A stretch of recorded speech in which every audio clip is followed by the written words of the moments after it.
자, 오늘 한번 제목 따라합니다. 하나님 말씀. 애통하는 자의 복. 다시 한번 애통하는 자의 복.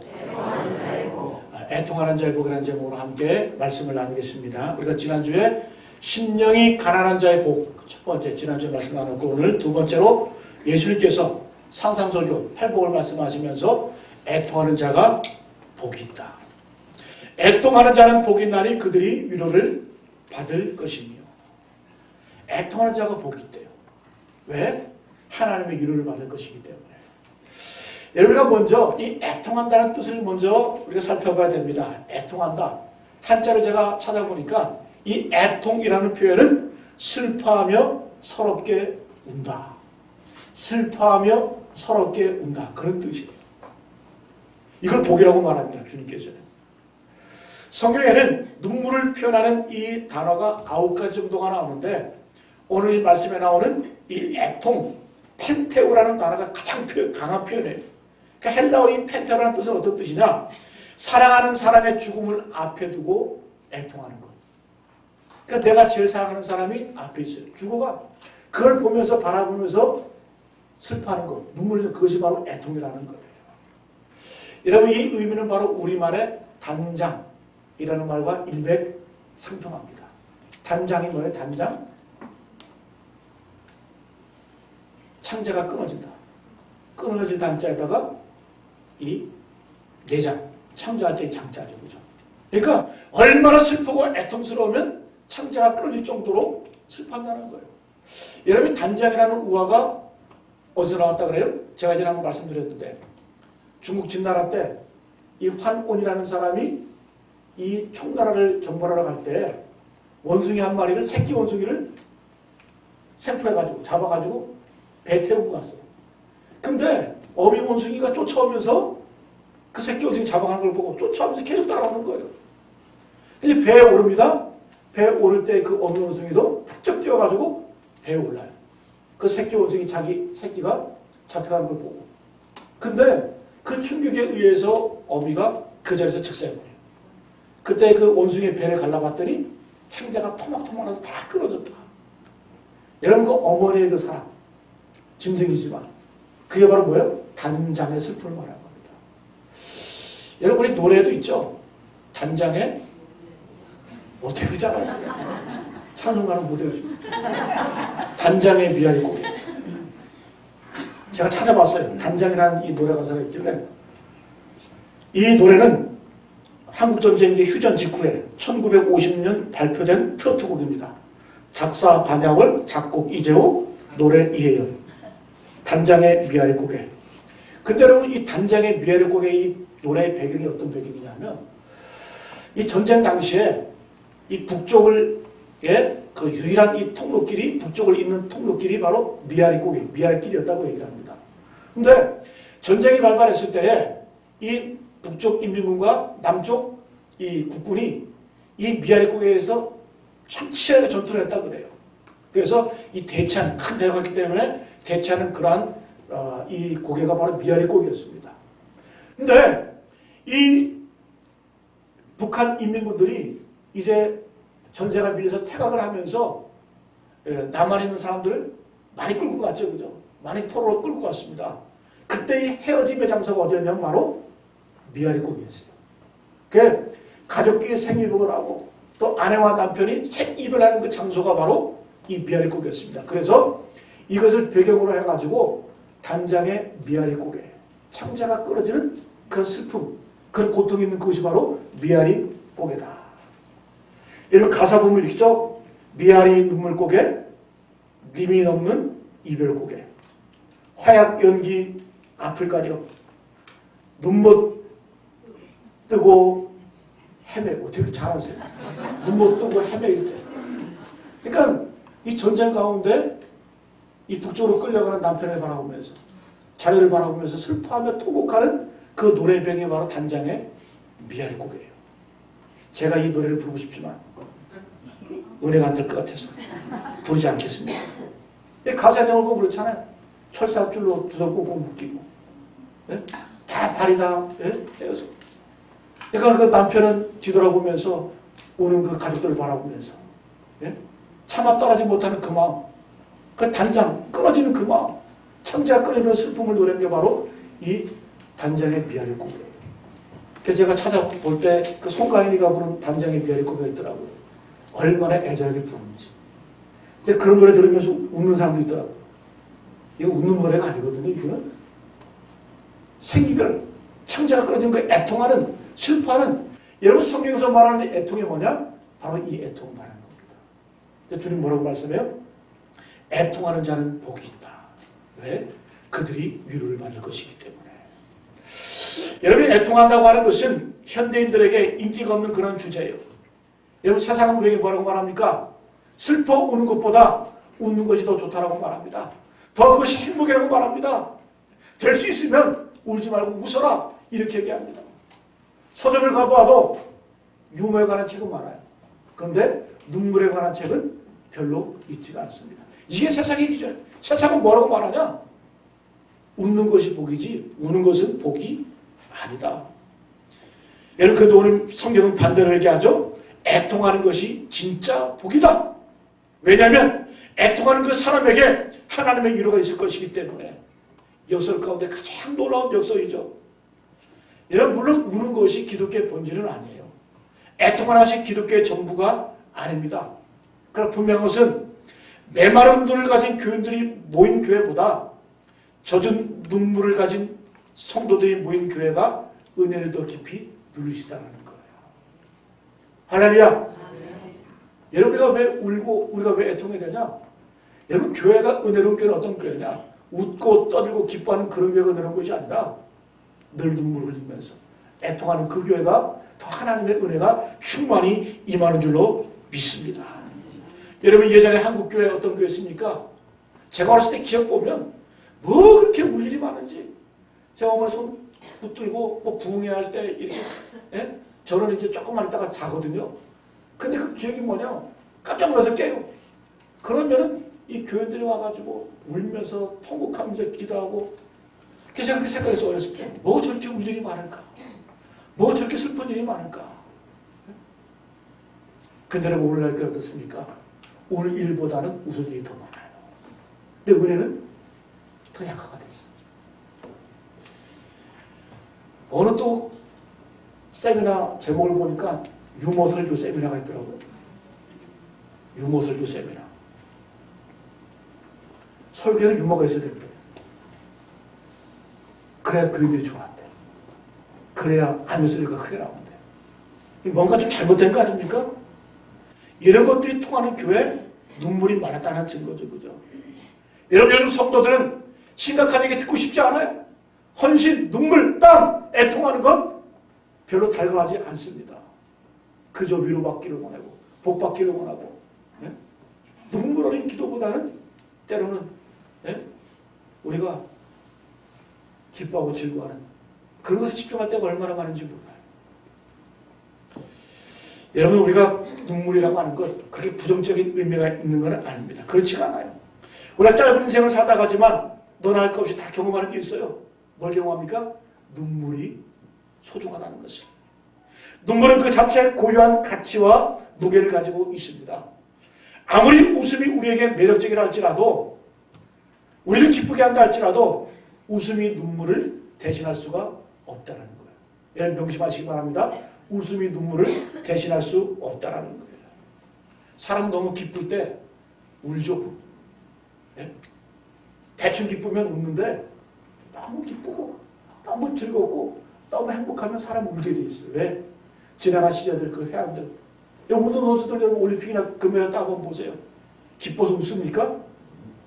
대부분 다 울어요. 왜? 10년, 20년 동안 뼈를 깎는 어떤 그런 훈련들, 고통들, 기쁨도 있지만 그것이 주만듯하게 지나가는 거예요.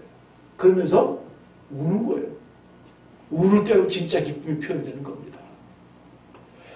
여러분 아일랜드 속담에 흐르는 눈물은 괴로우나 그보다 더욱 괴로운 것은 흐르지 않는 눈물이다. 여러분가 이 땅을 살 때 눈물 있죠, 그죠? 아픔이 고통이 있죠. 그러나 더 비극적인 건 뭔 줄 아세요? 내 마음 가운데, 내 심령 가운데, 내 인생 가운데 눈물이 없다고 하는 것. 이게 더 큰 비극이라는 거죠. 여러분 예수님께서도 이렇게 눈물 없는 세대를 향해서 말씀하셨죠. 너희가 피를 불어도 춤추지 아니하며 애곡하여도 가슴을 치지 않는도다. 책망하셨습니다. 내가 애곡하도 너희가 울지 않는다. 무감각한 시대, 무관심한 시대, 그런 시대를 향해서 주님께서 책망하시는 그런 말씀이 되어집니다. 여러분 오늘 말씀 뭐라 그래요? 애통하는 자는 복이 나니 그들이 위로를 받을 것이며. 할렐루야. 여러분 오늘 그래서 우리가 무엇을 위해 울 것인가, 누구를 위해서 눈물을 흘리며 애통할 것인가 함께 두 가지를 한번 생각해 보도록 하겠습니다. 한번 따라합니다. 자기 자신을 위해서 애통하는 자가 되어야 된다.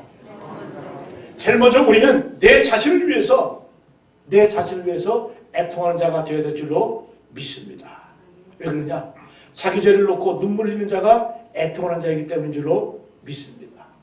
우리 모두는 예수 믿고 용서함 받고 죄사함을 얻고 구원받았습니다. 할렐루야.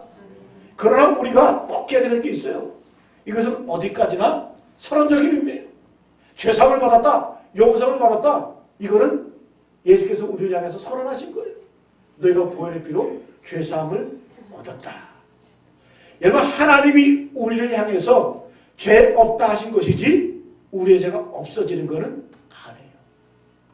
사랑은 허다한 죄를 덮느니라. 덮는 얘기는 뭐예요? 덮는다고 하는 얘기는 그 안에는 그대로 있지만 덮어버리는 거예요. 감춰버리는 거예요. 없다라고 무효라고 덮어주는 거예요. 여러분 우리는 예수 믿고 구원받았지만 여전히 죄가 있어요. 그래서 우리를 향해서 뭐라고 말합니까? 용서받은 죄인, 구원받은 죄인이라고 말을 하는 겁니다. 여러분 우리가 예수님의 그 보혈의 그 십자가의 보혈의 사랑이 우리를 덮어서 우리가 죄 용서 받았지만 그러나 물론 성숙해지는 건 있습니다. 그렇지만 우리가 죄로부터 완전히 자유로운 인생은 아니라는 거죠. 우리가 죄가 없는 어떤 무균심 그런 그에 들어가 있는 사람들이 아니라는 거죠. 그리고 죄로부터 완전히 차단된 그런 상태는 아니라는 거죠. 여전히 우리는 용서받았고 구원받았지만 여전히 죄이고 또 죄지을 수 있는 하루에 10번, 100번이라도 죄지을 수 있는 그런 가능성을 가지고 있는 것이 바로 우리 인생이라는 겁니다. 그래서 신앙생활 하면서 나는 성령 충만해. 하나님 말씀대로 살아. 예? 그러면 나는 죄가 없어. 회개할 것이 없어. 우는 사람을 향해서 왜 이렇게 찌질하게 우냐? 예? 얼마나 사죄의 확신이 없으면 저렇게 질질 짜냐? 주님이 너를 다 용서해 주는데 웃어. 여러분 이렇게 말하는 사람은 거짓말하는 사람이에요. 속고 있는 거예요. 여러분 사도 요한은 이런 사람을 향해서 거짓말하는 자라고 분명히 말씀합니다. 요한일서 1장 8절 10절까지 말씀을 보면 만일 우리가 죄가 없다고 말하면 스스로 속이고 또 진리가 우리 속에 있지 않을 것이요.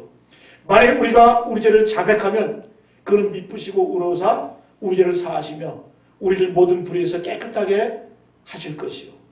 만일 우리가 범죄하지 아니하였다 하면 하나님을 거짓말하는 이로 만드는 것이니 또한 그의 말씀이 우리 속에 있지 아니하리라. 여러분 우리에게는 울어야 될 충분한 이유가 있습니다. 왜 울어야 될까요? 내 자신을 바라보면서. 우리는 하나님께 구원받은 백성이지만 그러나 여전히 죄의 가능성이 있어요. 여전히 악해요. 무엇을 애통해야 될까요? 내 자신을 바라보면서. 내가 하나님의 자녀인데 그러나 하나님의 자녀답게 살지 못하는 것을 바라보면서 애통해야 된다는 거죠. 내가 예수 믿고 구원받았는데 그러나 나의 모습을 바라볼 때 구원받은 백성답게 살지 못한다는 걸 바라보면서 애통할 때 거기에 하나님의 위로가 있는 줄로 믿습니다. 여러분 주님 분명히 말씀하세요. 자신의 죄를 보고 애통하는 사람은 복이 있다고 말씀하십니다. 왜? 주님께서는 우리가 우리 죄를 보고 애통하고 또 주 앞에 회개 눈물로 나갈 때 우리 위로해 주시기 때문에 여러분 오늘 그들이 위로를 받을 것이며 이 위로라는 단어를 제가 찾아보니까 이 위로라고 하는 이 헬라어 단어는 파라칼레오라는 뜻인데 이 두 단어가 합성된 거예요. 파라라는 뜻은 옆에라는 뜻이고 칼레오는 부르다라는 뜻이에요. 그러니까 내가 애통하고 슬퍼하며 회개하며 울부짖을 때 누군가가 내 곁으로 오게 된다는 거예요. 내가 애통하는 그 자체가 어떤 의미가 있다는 거예요? 내가 누군가를 불러들인다는 그런 의미가 있습니다. 옆으로 불러들이는 의미가 있어요. 누굴까요? 성령 하나님이신 줄로 믿습니다. 여러분가 울부짖을 때, 애통할 때, 내 죄를 자복하며 회개할 때 누군가 우리에게 다가오세요. 그리고 감싸주세요. 파라칼레오. 그분이 누굴까요? 바로 성령 하나님이신 줄로 믿습니다. 성령님의 이름을 경험할 수 있는 거예요. 여러분, 그래서 우리가 내 자신을 위해서 애통함을 통하여서 성령님의 위로하심과 성령님의 능력을 경험하시는 우리 모두 되시길 간절히 축복합니다. 성령의 믿음의 선진들은 모두 자신을 위해서 우는 사람들이었어요. 다윗도 내가 입을 열지 아니할 때에 종일 신음함으로 내 뼈가 상하였나이다. 다윗이 범죄했어요. 그 죄를 놓고 뼈가 상할 정도로, 뼈가 마를 정도로, 뼈가 부술 정도로 그는 신음했다라는 거예요. 시편 6편 6절의 말씀에는 내가 탄식함으로 피곤하여 밤마다 눈물로 내 침상을 띄우며 내 혀를 적시나이다. 자신의 죄 때문에 눈물로 침상을 적시며 아파하고 또 아파했다는 거죠. 베드로도 마찬가지입니다. 그가 호언하고 장담했죠. 그가 닭 울기 전에 그가 3번 부인했습니다. 그는 전설에 의하면 닭 울 때마다 그는 무릎 꿇고 통곡하면서 애통했다 그래요. 자신의 그 죄 때문에, 열감 때문에. 사도 바울은 하나님 앞에서 선을 행하며 살고 싶어도 행할 능력이 없는 자신을 바라보면서, 죄뿐인 자신을 바라보면서 그는 뭐라고 고백합니까? 오라 나는 곤고한 사람이로다. 누가 나를 이 사망의 몸에서 건져내라. 이사야도 마찬가지예요. 성전에 들어갈 때 하나님의 영광을 체험합니다. 그때 그게 꼬꾸라져서 고백하는 게 뭡니까? 화로 나여 망하게 되었도다. 나는 입술이 부정한 사람이요, 나는 입술이 부정한 백성 중에 거주하면서 만군의 여호와이신 왕을 배었음이로다 하였더라. 하나님 보고 나니까 내 죄가 보이고 내 연약함이 보이고 인간의 한계가 보이는 거예요. 하나님 앞에 꼬꾸라져서 통곡하는 겁니다. 그래서 하나님 앞에 우리가 애통할 때 하나님의 위로가 우리에게 임하게 될 줄로 믿습니다. 자, 그러면 언제 우리가 애통할 수 있을까? 아무 때나 애통할까? 아니에요. 우리가 애통할 수 있는 그 가능성은 언제 나타나냐? 기준의 문제, 기준의 문제. 어떤 기준을 가지고 사느냐? 여러분, 우리의 표준, 우리의 기준이 이웃 사람이 아니에요. 내가 저 사람보다 더 선해. 내가 저 사람보다 더 바르게 살아. 그렇게 살면 도저히 울 수가 없어요. 애통할 수가 없어요. 우리의 신앙의 기준은 어딘지 아세요? 바로 예수 그리스도가 우리의 기준인 줄로 믿습니다. 그래서 예수님을 가까이 모시는 사람일수록 자신의 취약함을 더 보게 되는 거예요. 더 애통하게 되는 거예요. 여러분, 사도 바울이 나는 죄 중에 있겠습니다. 누가 나를 이 사망의 몸에서 건져내랴? 그가 죄가 많아서 그런 고백했을까요? 아니에요. 세월이 흘러갈수록 하나님의 영광의 빛이 더 점점 들어가다 보니까 자기 죄가 더 밝게 보이는 거예요. 여러분, 어두울 때는 어때요? 먼지도 잘 안 보여요. 그러나 아침에 한번 그 경험 보시잖아요. 창문을 한번 확 열어당기면 먼지가 그냥 쭉 하잖아요. 그죠? 내가 어떻게 내가 여기서 잤나 싶을 정도로. 그죠? 다 깨끗하게 사시니까 동의를 안 하시니까. 근데 그래요. 성령의 빛이 우리를 조명하게 되면 내 죄가 더 잘 보이는 거예요. 그래서 어떤 고백이 나오는 거예요? 나는 죄인 중에 괴수입니다. 영성의 깊이는 뭐예요? 내 죄가 더 잘 보이는 게 영성의 깊이예요. 그래서 영성이 깊어지면 깊어질수록 더 하나님께 무릎 꿇고 더 하나님께 겸손하고 더 자신의 연약함을 내어놓는 것이 바로 영성의 깊이입니다.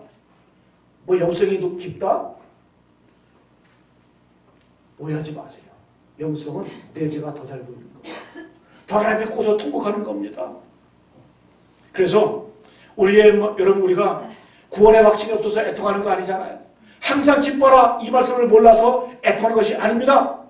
주님의 거룩하신 임재를 경험하고 체험할 때 우리가 주님 앞에 애통할 수 있게 되는 줄로 믿습니다.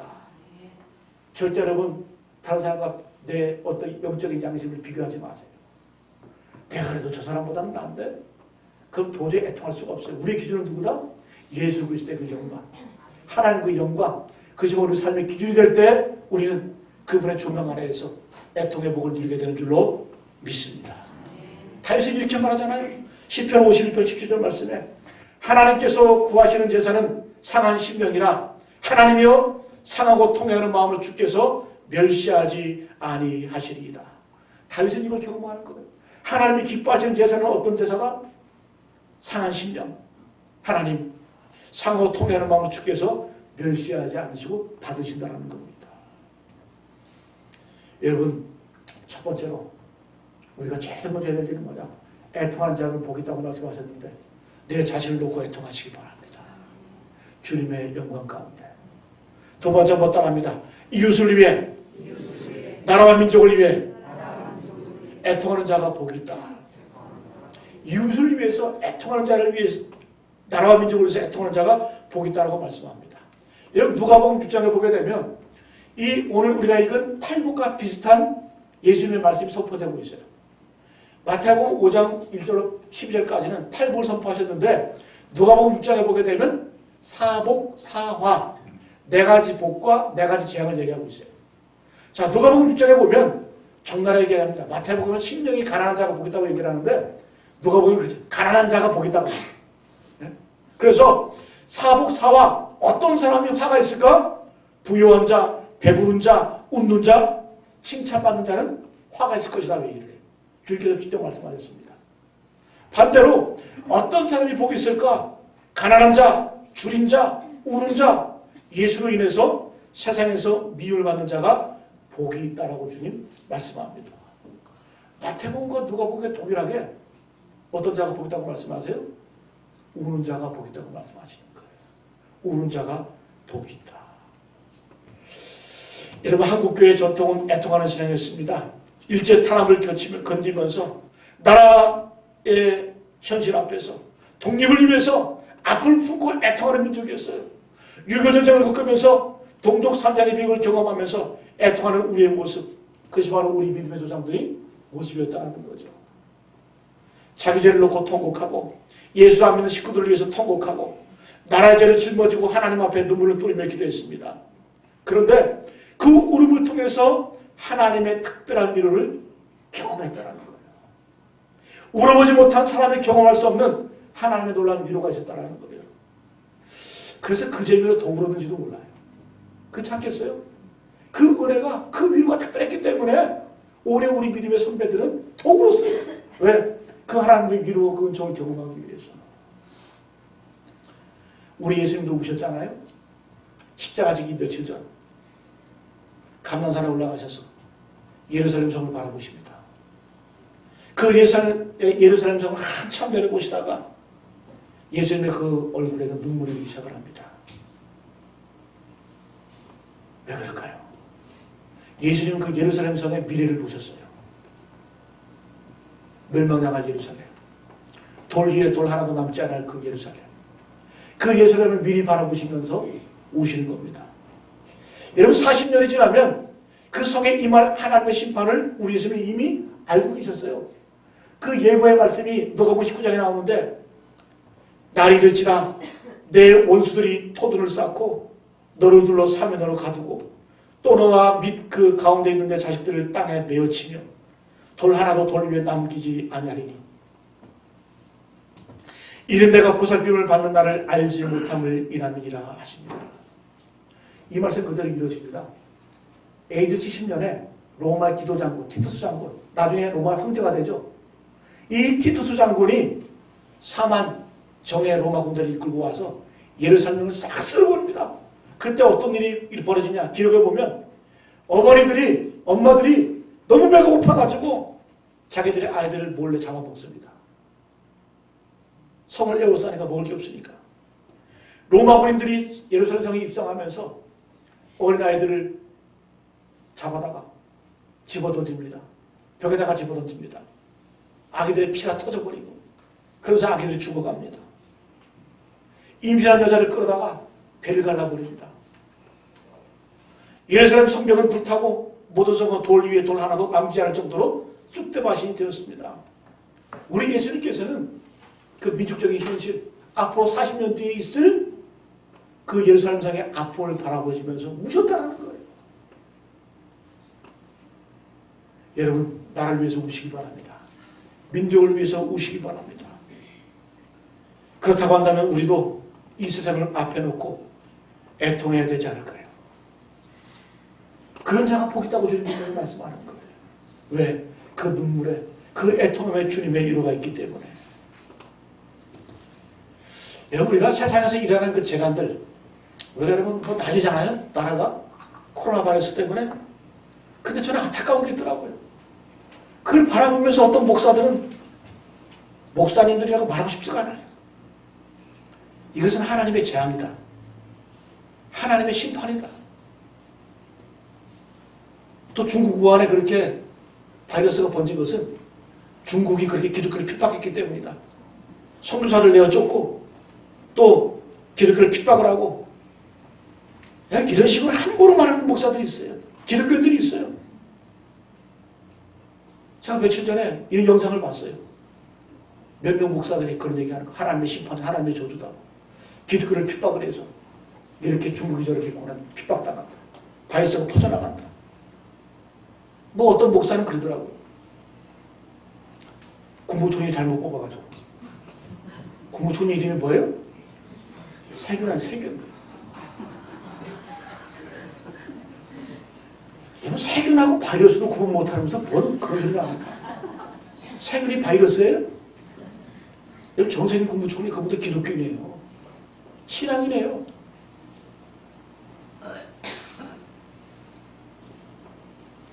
여러분 코로나 바이러스가 만약에 하나님의 심판이라고 한다면 왜 하나님의 심판이 아닌지 제가 말씀해 드릴게요.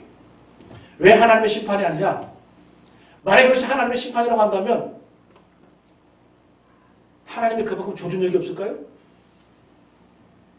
하나님이 심판하려면 기독교를 핍박하고 악한 사람들 골라서 심판을 내려야 되는데 여러분 우리가 코로나 바이러스 걸린 사람들 보면 노약자들은 대부분 약한 분들 아니에요. 아무 일도 모르면서 이 복지의 사각지대, 의료의 사각지대에 놓인 사람들이 고통당하는 거 아니에요. 왜 그것을 하나님의 심판이라고 말합니까? 그러면은 그 질병 앞에서, 그 바이러스 앞에서 자기 목숨 벌어가면서 치료하는 의사들은 뭐예요? 그런 간호사들은 뭡니까? 왜 그것을 하나님의 심판이라고 이렇게 단정 짓습니까?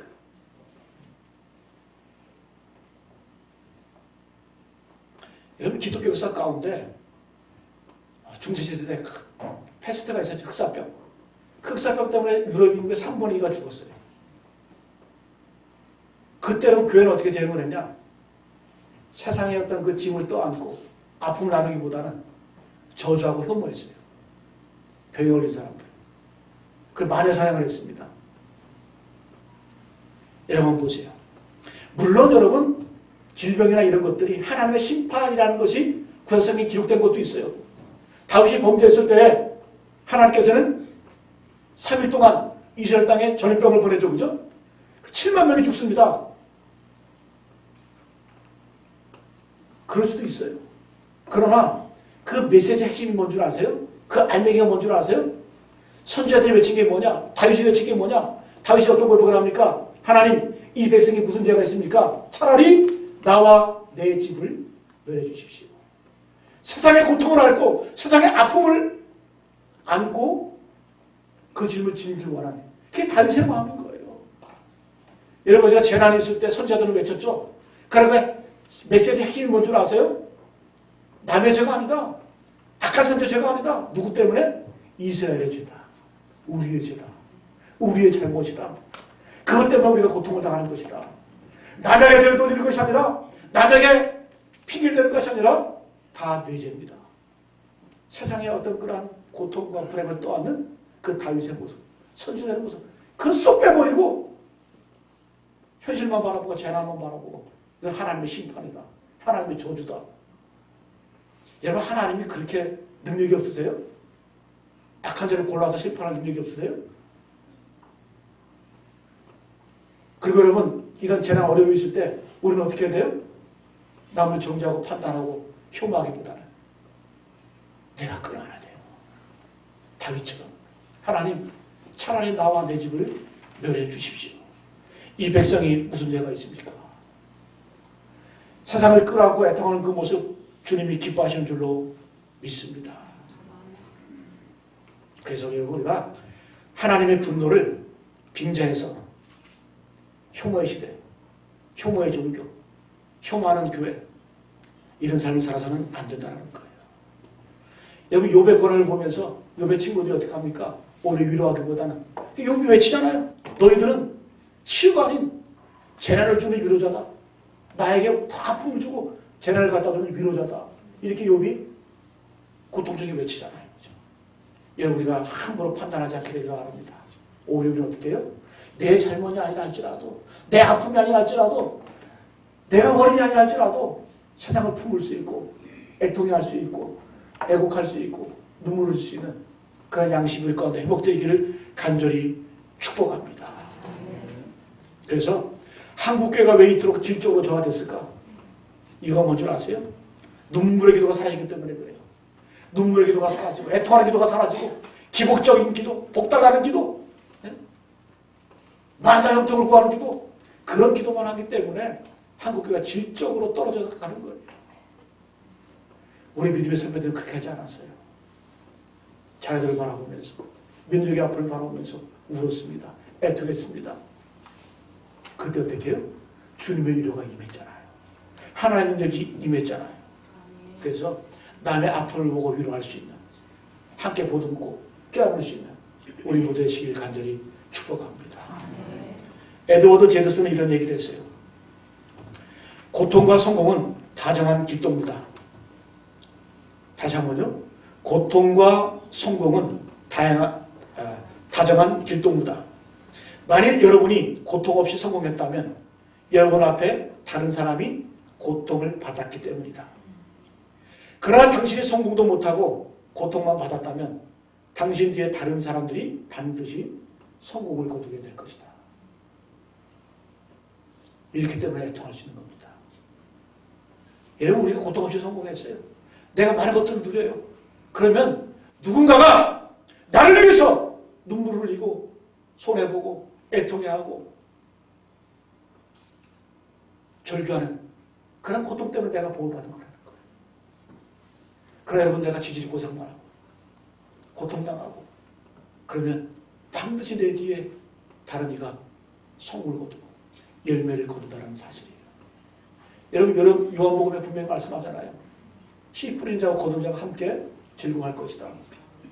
어떤 분은 전도하는데 열매가 없어. 걱정하지 마세요. 나중에는 다른 사람이 거둬도 괜찮아요. 씨를 뿌리든 나는 씨만 뿌리고 끝났어. 하나님 나 인정해 주신다는 거예요. 씨 뿌린 자와 거둔 자가 함께 즐거워하고 함께 하는 게 놀 것이다. 이런 의식이 있을 때, 이런 함께함이 있을 때 우리가 옆에 사람을 위해서 울 수 있고 애통할 수 있고 품을 수 있게 된 줄로 믿습니다. 오늘 말씀을 정리하겠습니다.